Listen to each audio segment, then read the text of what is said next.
V tejto chvíli ladíte, počúvate a možno sa na nás aj pozeráte z YouTube kanálu. Vysielame pre vás reláciu Nádej v beznádeji a v prvom dieli som sa mohol s mojím dnešným hosťom Rišom Naďpálom rozprávať o tom, ako si ho Pán Boh našiel. Rišo, ja ťa vítam, ahoj. Ďakujem, ahojte. Dnes sa budeme rozprávať o misii, o povolaní, o tom veľkom povolaní Pána Ježiša Krista, ktoré znie, že čínte mi učeníkmi všetky národy a tým vyslaním. Rišo, ty si ešte v predošlom rozhovore povedal veľmi zaujímavú vec, že každý každý, kto uveril v Pána Ježiša Krista, je misionárom a má v podstate vykročiť s tým veľkým poverením a niesť evanjelium. Otázka je potom, že ako to robíme, že sa nám to darí alebo nie. Predsa len stále možno nás dnes sledujú a počúvajú ľudia, ktorí ťa nepoznajú. Ako by si sa predstavil možno v pár minútach? Ja volám sa Richard Naďpál, pochádzam z Revúcej a momentálne zakladám kostol v Revúcej. Kostol pre ľudí, ktorí nechodia do kostola. Ako dlho sa zakladá taký kostol? No to je dobrá otázka. To závisí na kultúre, štáte, na prostredí, na meste. Neexistujú na to tabulky. A žiaľ, táto oblasť je veľmi neprebádaná. Takže to, čo poznáme zo zahraničia, je 90% neaplikovateľných na slovenský národ. Hovorí sa, že aspoň 10-15 rokov, keď ide všetko v poriadku. No len v tej práci skoro nič nie ide v poriadku. Ako by si možno popísal to prostredie Revúcej, juhovýchodné Slovensko, ten kraj tých ľudí, asi majú v podstate, nechcem to povedať, že nejaký prívlastok, ale vplýva na teba nejak to prostredie. Určite. Akí sú tam tí ľudia? Áno. Súčasťou našej služby v Revúcej je učiť sa milovať mesto. To je pre nás veľká výzva. Revúca je tretie najviac nezamestnané mesto na Slovensku, ktoré nemá univerzitu, vysokú školu, čo je dnes už vlastne bežné. Každý to má, niečo ako v minulosti bola matura. Tak mladí ľudia odchádzajú preč a keďže nie je tam práca, nemajú dôvod sa vrátiť. Takže veľmi náročný okres, ktorý vymiera alebo sa vyľudnieva. Tí, ktorí tam ostali, už prácu majú a tí, ktorí ju prácu nemajú, tak v zásade sú nezamestnateľní. A napriek tomu toto mesto je veľmi vzácne. My sme tam aj preto, lebo vnímame obrovskú podobnosť medzi Revúcou a Betlehemom v 1. storočí. Betlehem mal vtedy zhruba 5-6 tisíc obyvateľov, Revúca má zhruba tiež toľko. V Betleheme žili ľudia, ktorí boli vlastne jednoduchí sedliaci, farmári, pastieri, obločiari, kováči. No to isté aj v Revúcej, je tam magnezitka, je taký jednoduchší štýl života. Kamaráti, ktorí sa presťahovali s nami, napríklad z Bratislavy, povedali, že tu je taký pomalý život, že tu je tak dobre, tak ticho. A sme oveľa viacej spolu ako ľudia vo veľkomestách. Takže napríklad to. A potom ešte zvláštnosť, že Betlehem bolo mesto, ktoré je vlastne veľmi málo významné, ale žilo z histórie, lebo sa tam narodil král Dávid, najvýznamnejšia postava židovstva. A v tomto je Revúca tiež veľmi podobná, lebo tam je slavný cintorín niektorých osobností, národovcov, Samuel Ormis a Julius Botto, oni tam všetci majú svoje náhrobné kamene. Takže v tomto sa dá povedať, že je to mesto, ktoré žije z minulosti a tá perspektíva do budúcna je teda veľmi komplikovaná a napriek tomu v tom Betleheme sa niečo udialo, čo teda zmenilo históriu a to nám dáva nádej do takýchto miest prísť do toho mesta a slúžiť tomu mestu. Áno. Mať tých ľudí rád. Ty si v Revúcej vyrastal a potom si odišiel. Áno. A s tým, že asi sa tam už nikdy nevrátiš. Áno. Ale Pán Boh mal iné cesty, iné plány a ty si sa napokon vrátil a nevrátil si sa sám a to je podľa mňa také ako špeciálne, až by som povedal také, že veľmi netradičné, že čo sa udialo. Ty si pozval nejakých priateľov, aby išli s tebou do toho založiť ten zbor, ak sa nemýlim. Skús o tom možno viacej porozprávať, aké boli tie začiatky a tá vízia. Všetko sa rodí v nejakom hlbokom presvedčení a bremene, že veci nie sú tak, ako by mali byť. A situácia je tak zlá, že aj keby sa 100 zborov založilo na Slovensku, aj tak je to zúfalo málo. Tak som povedal, že chcem byť súčasťou riešenia. Dobre, ak neviem založiť 100 zborov, pokúsim sa aspoň jeden. A kdekoľvek to bude, akože tá Revúca nie je v ničom špeciálna, že sme sa vrátili tam. Vnímali sme, že je to v niečom centrum Gemera, stále je to centrum Gemera, Revúca, Rožňava, Rimavská Sobota. Tak dobre, poďme tam, nie je tam žiaden zbor pre ľudí, ktorí nechodia do kostola, poďme osloviť neveriacich ľudí.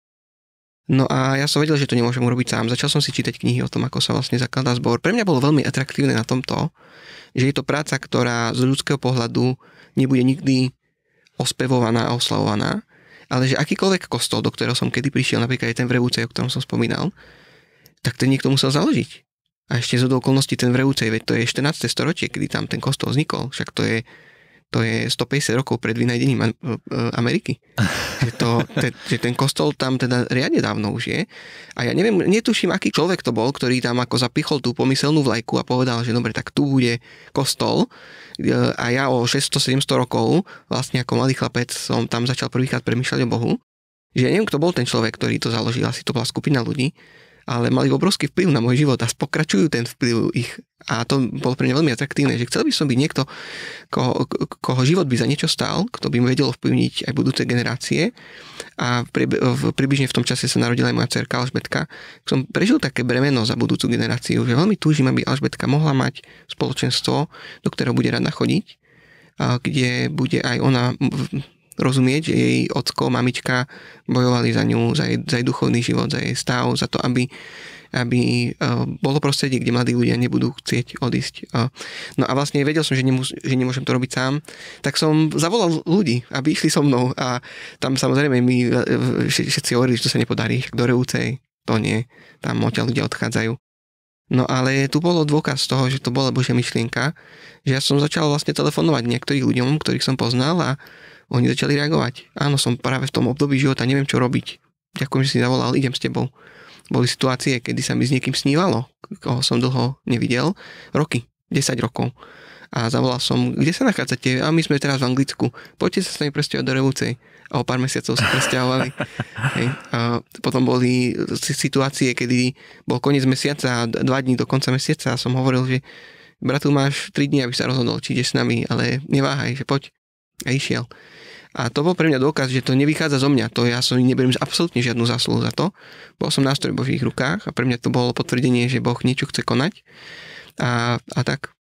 Takže takto to celé začalo. Presťahovali sme sa, kúpili sme si tam byty, sú tam lacné nehnuteľnosti, ak si vieš predstaviť taký zaostalý kraj a tak. Ale prišli sme tam, spoznávali sme sa tam, bolo také prorocké stretnutie, alebo prorocká situácia, bolo obyčajné stretnutie, bolo pekné počasie a my sme sa vlastne boli na ulici, troška spoznávali mesto a išiel taký jeden starý ujo na bicykli a my, že dobrý deň ujo a on, čo, dajte pokoj, dobrý deň, taký hnusný deň a odišiel. A my sme vlastne sa pozerali, že čo sa stalo. A vlastne preto hovorím, že prorocká situácia, lebo my sa občas vraciame k tomu ujovi, že netušíme, kto to bol, ale trošička nás pripravil na to, čo nás tu čaká. Že tá nálada v meste nie je veľmi dobrá, ľudia sú často frustrovaní zo života, sú unavení, cítia trochu zradu od svojich detí, že odišli a nevracajú sa. Čiže je tam trochu taká pachuť, taký nezáujem, mesto je veľmi konzervatívne, je tam silná základňa radikálnej pravice, Kotleba a podobný. A zároveň je tam aj množstvo Rómov, ktorí vlastne v meste žijú, čo vznikajú rôzne napätia medzi bielými a Rómami a to nedopomáha k nejakej harmónii vzťahov. Takže toto je to mesto a zároveň ho máme veľmi radi a sme radi, že sme tam. Toto mi nahralo na ďalšiu otázku. Ty si spomenul, že tam kopec názorov, ako možno s ktorými aj nesúhlasíš. Ako sa s týmto zžívaš? Že keď niekto s tebou nesúhlasí, alebo vyslovene až máš pocit, že to je proti tvojmu presvedčeniu, že ako jednať s takýmto človekom? To sa stáva veľmi často. Ako som vravel, v dnešnej dobe je predpoklad akéhokoľvek rozhovoru nejaký vzťah. Takže to je naša prvá cesta. Pokúsiť sa vytvoriť si vzťah s človekom. Ako náhle ten vzťah je vybudovaný, že ten druhý človek vie, že kto som, o čo mi ide, že nie som zlý, alebo že neprišiel som sem s nejakou tajnou agendou, tak potom sa snažím rozdielovať medzi tým, kto je ten človek a medzi tým, čo hovorí. Že je úplne v poriadku nesúhlasiť s názormi. To nie je nič zlé, nič nesprávne. Práve naopak, môžeš milovať človeka a nesúhlasiť s jeho názorom. Tak to vidíme, že najčastejšie človek, ktorý bol v konflikte, bol Ježiš. A on miloval tých ľudí. On ich mal veľmi rád a napriek tomu im dokázal povedať veci, ktoré teda ja sa neodvážujem stále hovoriť. Uvedomil som si napríklad, že veľmi pomáha, keď sme jasní v tom, o čo nám ide. Ja som niekedy mal pocit, že dobre, nemôžem povedať, že som misionár, že som tu kresťan, že tí ľudia okamžite budú mať pocit, že ja ich chcem na niečo zlákať. a nechcem, aby mali takéto predsudky. No len potom som si uvedomil, že takéto nekonečné budovanie vzťahov tiež nikam nevedie. Že vlastne ja keď po 2-3 rokoch poviem niekomu, že ja som vlastne kazateľ, tak on má pocit, že ja som nejaký zradca, že som mu to nepovedal, že to je dosť dôležitá informácia. A uvedomujem si, že keď je Boh v tebe, keď on v tebe žije, keď jeho slová sú tvoje slová, tak sa nemusíš báť hovoriť. Napríklad naučil som sa jednu praktickú vec, keď nevieš, čo máš povedať, tak povedz pravdu. Ak by to bolo také jednoduché. Ale tak vieme, že čo je pravdou. Evanjelium Pán Ježiš Kristus nám to jasne aj hovorí v písme. Skvelé, že sa môžeme dnes rozprávať. Budeme pokračovať aj o malú chvíľu v relácii Nádej v beznádeji. Poslucháči Rádia 7, zostaňte s nami. Sme tu aj po krátkej pauze. Dnes nás môžete sledovať aj s obrazom na našom YouTube kanáli. Rozprávam sa s Rišom Naďpálom, ktorý pochádza z Revúcej. Tam aj zakladá spolu s ďalšími vzácnymi ľuďmi zbor. A ako sa volá to vaše spoločenstvo? Volá sa to Kostol na hrane. My sa snažíme cieľavedomo nehovoriť zbor, lebo keď sme začali hovoriť, že zakladáme zbor, tak mnohí ľudia mysleli, že je nejaký hasičský zbor. Áno. Na toto som zabudol, preto som povedal ten zbor. My to natvrdo voláme kostol a volá sa Kostol na hrane, lebo chceme byť kresťania, ktorí žijú na hrane. Veríme, že každý kresťan je povolaný k tomu, aby žil svoju vieru a život s Bohom, to je taký život na hrane. Tam buď ideš na plný plyn, alebo nechoď vôbec. A to ťa častokrát postaví do situácií, kde teda fakt ideš na hranu. Nevieš, čo bude, nevieš, či to, čo robíš, má zmysel vlastne, ale dôveruješ Bohu. A tak mnohí ľudia hovorili, viete čo, toto, čo robíte, to je dosť na hrane. A my sme si to tak osvojili, že áno, že chceme, aby bolo. Keď som ťa počúval niekedy rozprávať, tak si spomínal aj ten kostol, ako to vyzerá. Niekedy je to naozaj takže na hrane, že vyslovene to nebolo stretnutie v priestoroch kostola, ako ho poznáme, ale vyslovene ste vyšli za ľuďmi. Presne. Áno, my sa snažíme búrať predstavu, že kostol je budova. My stále nemáme svoju budovu. Sice je pravda, že sme po nej túžili, bol v centre mesta taká opustená kotolňa, ktorú sme chceli kúpiť a urobiť to detské centrum v Revúcej. Nepodarilo sa to, bolo to kúpené niekým iným a my sa stretávame v obývačke teraz. A to nie je úplne ideálne však, lebo to je dosť osobný priestor, kde môžeš ale zavolať ľudí, ktorými máš vzťah. Takže o to viac jeden druhého voláme alebo pozývame budovať vzťahy s druhými ľuďmi, tak aby sme ich mohli zavolať do obývačiek. Ale napríklad počas covidu sme natáčali kostol v krčme. Bol taký náš live stream prvý a sme si prenajali tú miestnú takú krčmu a tam sme vlastne mali chvály a slovo. Áno, tak myslíme si, že takto je to správne, takto Ježiš robil a sme si vedomi, že je to taký cudzí koncept na Slovensku. My tak občas srandujeme v Revúcej, že dostávame správa od kresťanov, že sme príliš nekresťanskí, zľava od nekresťanov, že sme príliš kresťanskí a že to je vlastne jediná vec, ktorú máme s Ježišom spoločnú. Že vlastne on bol tiež takto kritizovaný obidvoma stranami. Tak verím, že nie je jediná, ale toto máme s ním určite spoločné. Áno. Že vlastne ty si v tej prvej línii a ideš do tej džungle a snažíš sa získať ľudí, ktorí v neho neveria. Ak by sme to mali rozmeniť na drobné, tak o Ježišovi bol povedané, že buď mu hovorili, že je to žráč a pijan, keď vyšiel za ľuďmi. Presne. A keď vyslovene to nerobil, tak zasa iným hovorili, že je posadnutý. Áno, presne. Tak. Presne tak.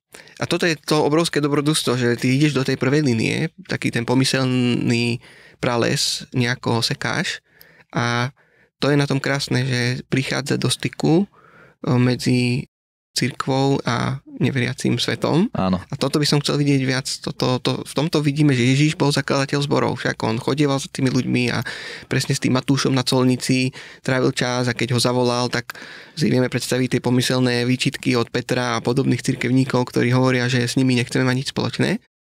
Dobre, len keď naozaj veríme tomu, že Boh miluje ľudí, tak potom miluje všetkých ľudí, aj tých, ktorí do kostola nechodia. A buďme tí, ktorí prinesú Boha tým ľuďom. To je vlastne poslanie kňazstva, však my protestanti veríme tomu, že každý kresťan je kňazom. A kňaz znamená ten, ktorý ľudí privádza k Bohu a potom Boha privádza k ľuďom. A toto sa snažíme robiť. Najprv tých ľudí v modlitbe priniesť Bohu a potom toho Boha pomyselne priniesť do tých krčiem, priniesť na ulice, priniesť na tie osady, kam nikto nechodí. Takže to sa snažíme robiť. Ak by si robil len túto jednu vec, zakladal ten kostol a venoval sa ľuďom, tak máš prácu na celý život, ale ty nerobíš len to, ty si o sebe zvykneš hovoriť, že nevieš, či si viacej kazateľ alebo podnikateľ, alebo naopak podnikateľ alebo kazateľ. Čomu sa ešte venuješ? Ja keď som bol malý, chcel som byť herec.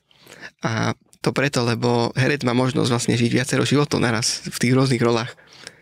A vo mne to presvedčenie, že život je veľmi krátky, je rýchly, tak veľmi chcem toho veľa stihnúť. Áno, tak vďaka Bohu môžeme podnikať. Ja som teda človek, s ktorým by som nikdy nechcel spolupracovať. Ja vlastne spolupracujem vlastne s mojou manželkou. Ja niečo vymyslím a ona to potom realizuje. Takže v tomto sme podnikatelia spolu ako rodina. Máme taký stánok so suvenírmi a potom domček na strome. Takže to a potom som veľmi súťaživý. Mám rád šport. Veľmi rád vyhrávam hry a veľmi rád prehrávam. Tak je to taký... No. Ak by si mal povedať, že čo ťa najviac baví na jednej a druhej hre, keď si hovoril o tých hrách práci, tak čo by to bolo? Najviac ma baví, že obidve sú nekomfortné práce. Tým myslím to, že ak chceš byť úspešný v nich, alebo ak chceš byť užitočný, tak ty nemôžeš žiť v pohodlí. Kresťanská viera žitá v takejto prvej línii, to je život mimo komfortnej zóny. A to je podnikanie, tam nikdy nevieš, ako to dopadne, musíš riskovať, musíš sa spoliehať na Boha. Vieš, jedna vec je hovoriť o tom, že Boha veríme a on nás má rád a stará sa o nás. Napríklad tie slova, ktoré Ježiš hovorí, že nebuďte ustarostení o svoj život, čo budete jesť, čo budete piť. To tak ľahko hovorí v pohodlí teplúčkého gauča a keď si najdený. No povedz to, keď nevieš, či ti príde výplata. Povedz to, keď vlastne netušíš, či ďalšia polovica neodíde z Revúcej, lebo sa tam nedá žiť. No, tak vtedy môžeš tie slova pekne si povedať.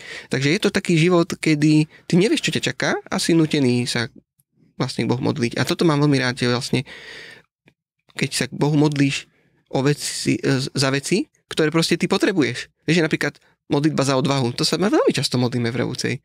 No je to preto, lebo ju potrebujeme. Lenže ak nič nerobíš, tak tú odvahu ti netreba. Takže vlastne niekedy tie modlitby nám odhalujú, čomu vlastne naozaj veríme. A toto mám na tom veľmi rád, že je to vlastne život, ktorý ťa núti opustiť komfort a byť odvážny. Mám veľmi rád odvážnych ľudí. Zaujímavé je, že ty si spojil v podstate to, čo máš rád a čo v podstate nemáš rád. Že si to odpovedal si na dve otázky jednou myšlienkou. Perfektné. Napadla mi aj ďalšia otázka a tá znie tak, že čo vám pomáha nevyhorieť, hej? Že investuješ do tej služby, možno nevidíš hneď ovocie a niektoré investície sú dlhodobé, hej? Desiatky rokov a pritom to určite. Čo vám pomáha? Je to veľmi dôležitá otázka. Ja sa neodvážim tvrdiť, že sa nám v tom darí. My máme ľudí, ktorí vyhoreli. A pri všetkej snahe robiť všetky prevenčné kroky, tá práca je naozaj veľmi náročná. Veľa sa o tejto téme rozprávame, lebo zakladanie zboru to je makačka. Tam nemáš veľmi čas riešiť nepodstatné veci. Zranených musíš niekedy zanechať a ísť dopredu, lebo je to potrebné. Ja si myslím, že kľúčové je udržiavať svoj vlastný vzťah s Bohom. Toto je vec, ktorú keby som mohol povedať jednu vec, čo som sa naučil za 5 rokov, tak toto je to, že vyhorenie prichádza vtedy, keď robím pre Boha viac, ako dokáže uniesť môj vzťah s ním. Toto je podľa mňa výborná definícia vyhorenia a zvlášť v kresťanskej službe, keď si v takej prvej línie, vlastne človek má pokušenie pre Boha veľa robiť. Potom prichádzame do bodu, kedy robíme veci pre Boha, ale bez Boha. A toto nesmieš nikdy dopustiť. Keď chceš v službe vydržať, musíš si pravidelný vzťah s Bohom udržiavať. To je ten známy incident, ako Hudson Taylor, ten známy čínsky misionár, prišiel do Ameriky a pýtali sa ho tam, že čo si myslí o americkej cirkvi. A on vtedy povedal tie slavné slova, že som veľmi udivený, čo všetko dokážete urobiť bez Boha.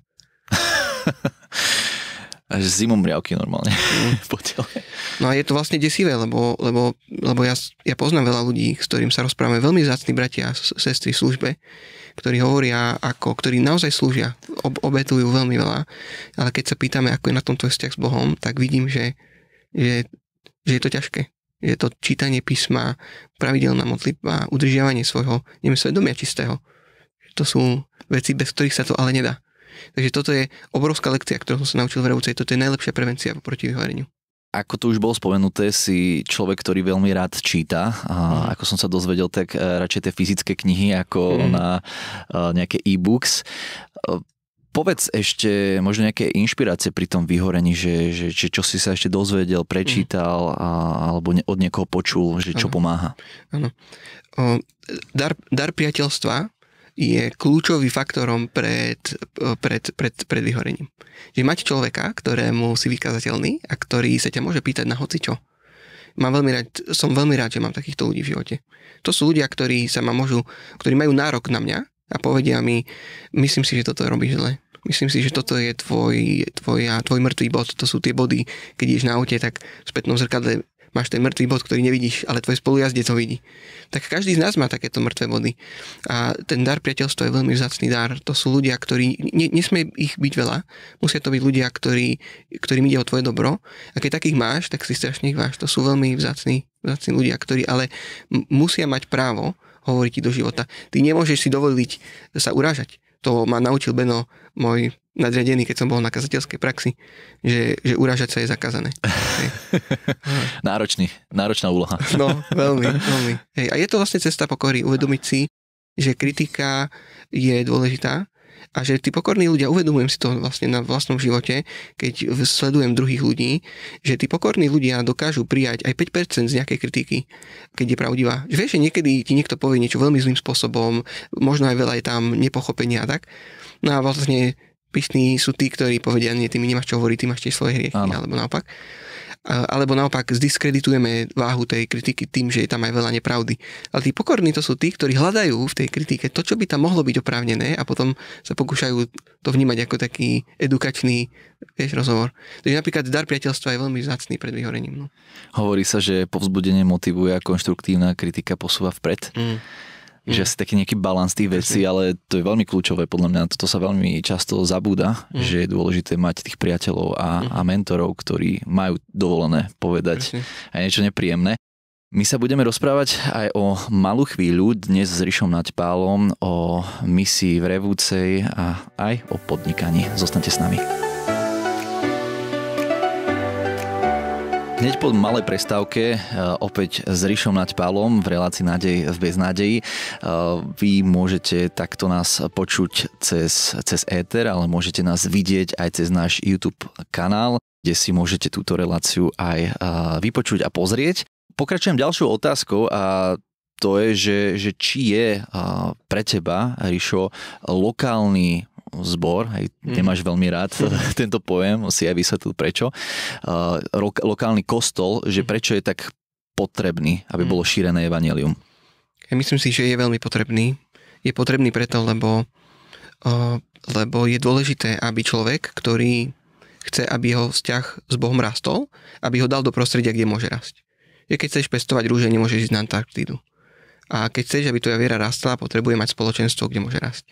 Takže preto je to dôležité, lebo si vlastne žiješ v tom lokálnom zbore, žiješ v realite cirkvi. Častokrát dôsledkom YouTube, teraz to vidíme vlastne po covide, ako si častokrát idealizujeme rôzne spoločenstva, vyberáme si ako takí gaučoví kresťania, že tam sa mi páčia chvály, tam sa mi páči rečník, tam sa mi páči prostredie a vlastne sme ako naozaj takí porodcovia, ktorí... Tak vyskladáme ten ideálny zbor, nie? Presne. Ono vlastne prídeš do reálneho sveta, do reálneho kostola a tam vidíš ľudí, ktorí sú zranení, ktorí sú nudní, ktorí sa nevedia vyjadriť, ktorí sú unavení, ktorí sú frustrovaní, vyhorení a podobne. No len to je realita. A keď chceš, aby tvoj život v cirkvi, alebo keď chceš, aby ťa Boh vedel používať, tak ty musíš mať v úcte jeho nevestu. A jeho nevesta je cirkev podľa listu Efeským. Takže ak miluješ ženícha, miluješ jeho ženu. A cirkev je tá jeho metaforická žena a preto chcem k nej patriť, aj keď je nedokonalá, alebo možno práve preto, že je nedokonalá. No a to je krása cirkvi, že jediná podmienka na to, aby si mohol byť hoden do nej vstúpiť, je uznať, že si je nehodný. A cirkev je nemocnica pre chorých a nie múzeum pre svätých. Takže ak sú tam slabosti, ja tam chcem patriť, ja som tiež slabý. Ak je tam nedokonalosti, Ja som tiež taký. Takže v tomto chceme byť skutočná cirkev a preto je lokálny kostol dôležitý, lebo je dôležité niekam patriť. Je dôležité, aby boli ľudia, ktorým dovolujeme do našich životov hovoriť, aby sme žili v realite. A to znamená, že som v zbore, ktorý je nedokonalý, ale ten som pozvaný milovať. Biblia nás učí, že sú rôzne obdobia zasievania, polievania. Ale Pán Boh dáva ten vzrast. Vedel by si porozprávať niečo z prostredia Revúcej, kedy ste sa mohli rozprávať s ľuďmi, kedy ste nadväzovali vzťahy, hovorili ste evanjelium, alebo ste len svedčili svojimi životmi? Áno. Keď sme prišli do Revúcej, povedali sme si, že chceme prvý rok nerobiť žiadne veľké akcie, chceme spoznávať mesto, zmapovať terén, zistiť, čo ľudia robia, čo si myslia o živote, o viere, o Bohu, ako trávia svoj čas. Potom sme urobili jednu prvú takú udalosť, na ktorú veľmi radi spomíname, to bol cupping, ochutnávka kávy. Máme v týme, ja teda nie som kavičkár, ale máme v týme fajšmekerských kavičkárov. Tak urobili sme takú ochutnávku kávy v priestoroch prvého slovenského gymnázia. Tam sme vlastne prišli prvýkrát do styku s ľuďmi z Revúcej. Bolo to veľmi pekné. Spievali sme tam nejaké piesne, chvály a tak a počas toho sme tam robili rôzne aktivity s kávou. Neviem presne, čo sa robí, tak ochutnáva. Ja som to nejako nevšímal. Ty sa venoval tým ľuďom. No a potom vlastne sme si uvedomili, že toto je niečo, čo by sme chceli robiť. Tak začali sme robiť takéto aktivity, zbieranie smetí v Revúcej. Chceli sme ukazovať, že napríklad Revúca veľmi netriedí odpad, hej. Tak chceli sme ukazovať, že sa to dá a tak rôzne takéto aktivity. No a potom prišiel COVID, to bol teraz pre nás problém, lebo sa vlastne spoločnosť veľmi rozdelila na tých, ktorí prídu do cirkvi, ale iba vtedy, keď sa nebudú nosiť rúška. Na tých, ktorí prídu, ale iba vtedy, keď sa budú nosiť. No a vlastne toto sme riešili a to zobralo veľa energie a tak. No to, čo Boh veľmi požehnáva, to sú tábory. Naše tábory my si myslíme, že sú najlepšie na Slovensku.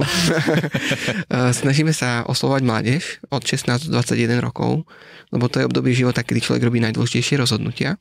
No a špecialitou tých táborov sú duchovné výzvy. Tie duchovné výzvy, to sú aktivity, do ktorých ten táborník môže vstúpiť, keď chce, aby zažil niečo, čo má vlastne biblickú myšlienku. Čiže napríklad to, že Boh je ako oheň. Sa ľahko hovorí, alebo pekne sa to prečíta v Biblii. Ale to, že on je spaľujúci oheň, to je v niečom veľmi silná myšlienka. Tak my častokrát pozývame tých mládežníkov, aby napísali nejakú tajnosť, nejaký hriech na papier.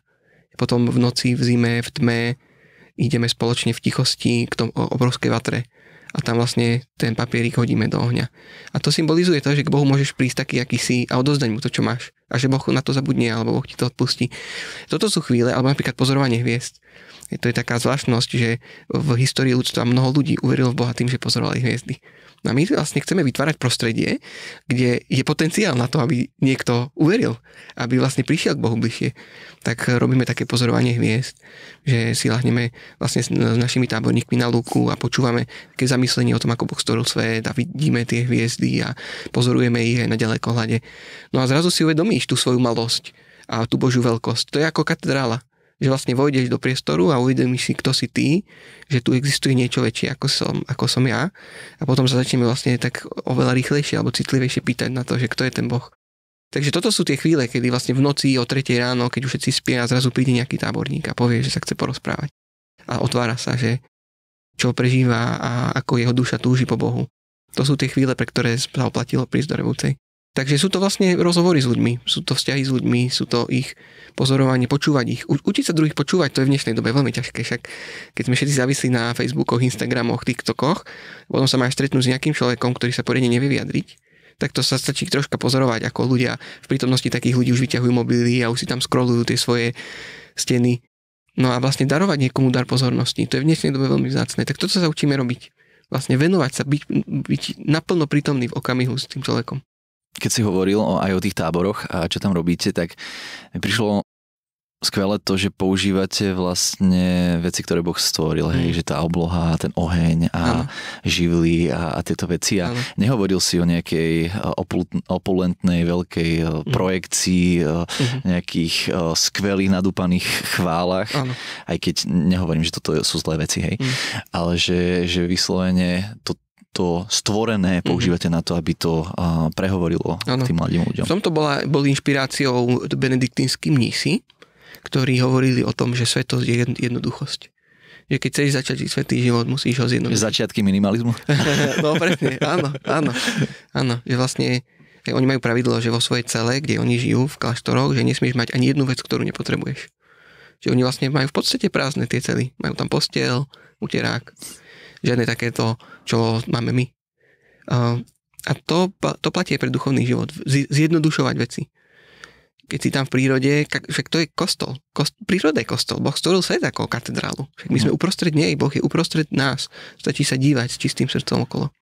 Tvojim priestorom a aj s ďalšími ľuďmi je to, kde zakladáte ten kostol, tak to je Revúca, ale ty beháš aj v súčasnosti po rôznych miestach, hovoríš a som za to veľmi vďačný. Ako by si povzbudil aj ostatných kresťanov naprieč Slovenskom a aj v zahraničí nás počúvajú, že do služby v Božom kráľovstve, že nepolaviť v tom, hovoriť pravdu evanjelia? Na každom z nás veľmi záleží. Boh nestvoril materiál, aby ho potom zahodil do koša. Boh mohol stvoriť tento svet bez jednej maličkej zmeny, a to je, že napríklad Dávid by tu nebol. Ale on sa rozhodol, že na dosiahnutie svojich plánov bude lepšie, aby tu Dávid bol. Aby som tu ja bol, aby tu bol ktokoľvek, kto tu počúva. A to z nás robí vlastne dosť dôležitú súčasť toho Božieho stvorenstva, že Boh nás stvoril s nejakým zámerom a toto uvedomenie si je veľmi dôležité. Boh má s tebou zámer. On ťa stvoril preto, lebo on chce skrze teba niečo na svete robiť. Že prosím, zahoď svoj život do koša. Nepreskroluj ho, neprekomentuj ho do nemoty, ale nebuď ako taký ten novinár, ktorý chodí okolo a hodnotí. Však mnohým, aj my, ktorí chodíme do cirkvi, máme v tom trochu pokušenie chodiť do kostola ako takí rozhodcovia. Že vlastne hodnotím kazateľa, hodnotím speváka, hodnotím prostredie. Niektorí ľudia sú celý život v pozícii rozhodcu. Písmo nás učí, Ježiš nás do toho volá, že našou úlohou nie je tento svet hodnotiť, ale ho meniť. A to sa nedá robiť na Facebookoch ani na Instagramoch, alebo dá sa to robiť, ale je to oveľa ťažšie. Ako ten reálny svet nám nesmie ujsť pomedzi prsty. Takže ja by som pozval každého, kto to počúva, aby dovolil Bohu vstúpiť naplno do jeho srdca a potom skrze tú lásku a prítomnosť Boha, ktorú v sebe môžeme mať, keďže sme chrámom Ducha Svätého, tak potom skrze nás Boh môže meniť naše okolie. Čas vypršal. Dalo by sa ešte ďalej rozprávať, Rišo, naozaj veľmi pútavo hovoríš o veciach, ktoré zažívaš a verím v to, že je veľmi autenticky. A ďakujem za to, že si prijal pozvanie, že si mohol prísť veľmi, tak dalo by sa povedať rýchlo. Takže veľká vďaka. Ďakujem, David. Ďakujem pekne. Poslucháči Rádia 7, dnes som sa rozprával s Rišom Naďpálom, kazateľom, podnikateľom, človekom, ktorý miluje Pána Ježiša Krista. Túto reláciu si môžete vypočuť aj z nášho archívu. Dávam do vašej pozornosti aj iné relácie a aj taktiež náš YouTube kanál, kde nájdete tieto relácie aj s video záznamom. Ďakujeme za to, že ste s nami a touto reláciou vás prevádzal Dávid Valovič. Majte sa krásne. Do počutia.